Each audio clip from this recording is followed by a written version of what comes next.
માતાજી મિત્રો, તબલા લવરના વ્લોગમાં આપનું સ્વાગત છે। આજે હું ચોથો વ્લોગ લઈને આવી ગયો છું અમારી ડુંગળીમાં, જે તમે જોઈ શકો છો। આ ડુંગળીમાં અત્યારે બાફિયાનો રોગ આવી ગયો છે અને અત્યારે મેં પાણી પણ શરૂ કરી દીધું છે, જે તમે જોઈ શકો છો। અને આજે હું વાળ કપાવીને આવ્યો એટલે મારે નાહવાનું છે અને અહીંયા હું આવી ગયો છું નાહવા માટે। હાલો તો નાહી નાખીએ મિત્રો। હવે અમે નાઈન ઘર તરફ આગળ વધી રહ્યા છીએ। આ છે અમારા રાહુલભાઈનું ઘર અને આપણે પહેલા વ્લોગમાં કીધું એ અગાસી વાળું ઘર એ પણ તેમનું જ હતું। હવે અમે ફાઇનલી ઘરે પૂગી ગયા છીએ અને આપણી યુગાઈને સાઈન પડી છે, જે તમે જોઈ શકો છો।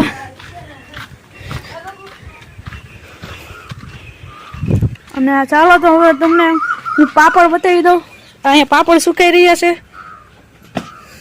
આપણે અમારી યુટ્યુબ આઈડી ડાભી દિલીપ તબલા લવર 09 ને સબસ્ક્રાઇબ કરતા જજો અને આપણી ઇન્સ્ટા આઈડી પણ એ જ ડાભી દિલીપ તબલા લવર 09 ને ફોલો કરતા જજો। અને અમારો વિડીયો સારો લાગ્યો હોય તો એક નાની એવી કોમેન્ટ કરતા જજો।